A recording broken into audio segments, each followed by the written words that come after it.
弟兄姊妹平安，今天是2026年8月26号。今天的经文是诗篇第8篇，出埃及记第2章15节到22节，马太福音26章第6节到13节。今天要跟大家分享的主题是拯救。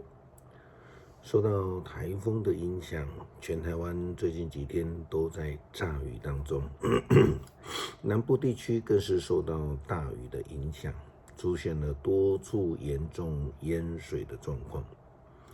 在大家的心里都非常期待这个雨势赶快的停止，赶快的过去，可以改善淹水的状况。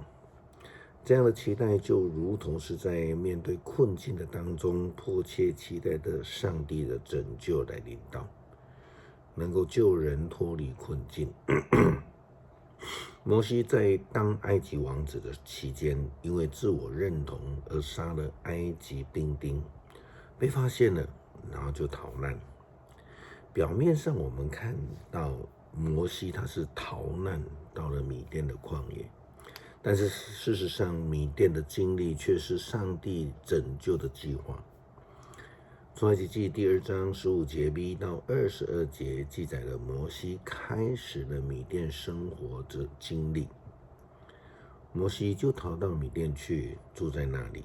有一天，摩西坐在井边，米甸祭司叶特罗的7个女儿出来打水，装满水槽，要给父亲的羊喝。有一些牧羊人来把他们赶走，摩西起来保护他们，又帮助他们打水给羊喝。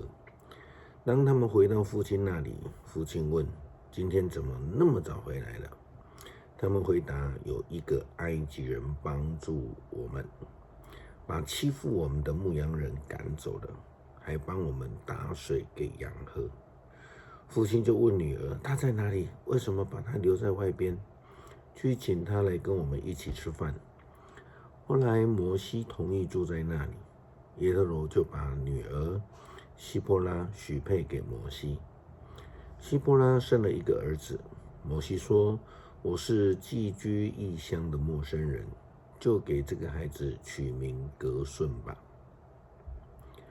福音书当中记载了一位妇人，她为了耶稣打破了玉瓶，将贵重的香膏倒在耶稣基督的头上来膏抹他。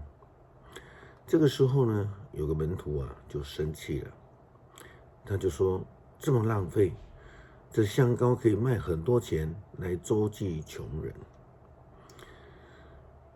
耶稣听到之后回答是值得我们深思的。马太福音26章第6节到13节的记载，耶稣在伯大尼那患麻风病的西门家里，有一个女人带来一只玉瓶，里面盛满了珍贵的香油膏。耶稣在吃饭的时候，那女人把香油膏倒在耶稣的头上。门徒看见这事很不高兴，就说：为什么这么浪费？这香油膏可以卖不少钱来救济穷人呢。耶稣知道了，就对他们说：何必为难这女人呢？她为我做了一件美好的事，因为常有穷人跟你们在一起，但是我不能常与你们在一起。他把这香油膏倒在我身上，是为了我安葬做准备。我实在告诉你们，普天之下，这福音无论传到什么地方，人人都要述说他所做的事，来纪念他。这说话的这个门徒他真的是在乎穷人吗？根据约翰福音记载，这个人呢是犹大，并且他是个贼。他在财务上呢不清楚，正像最近在网络一直被讨论的那一位，因为财务不明，奉献收入进入了私人口袋的钱牧师一样。耶稣基督的回答说：是平常你们就有机会周济穷人了，但却不常有耶稣基督。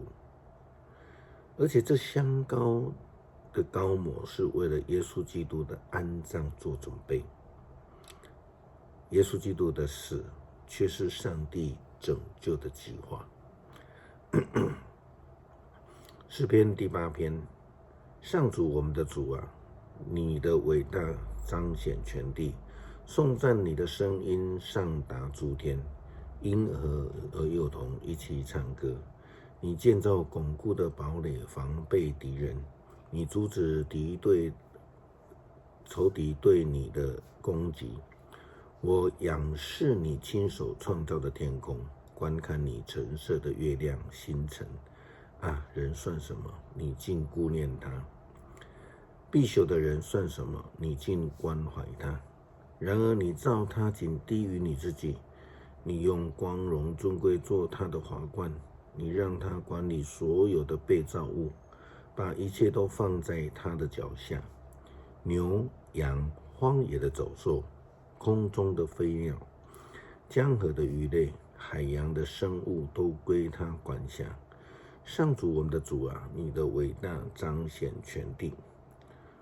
主啊，求圣灵帮助我们听见真理的声音，看见拯救的计划与道路，让我们顺服上帝的带领，跟随主的脚踪，使我们得以成为拯救的仆人，与主同工。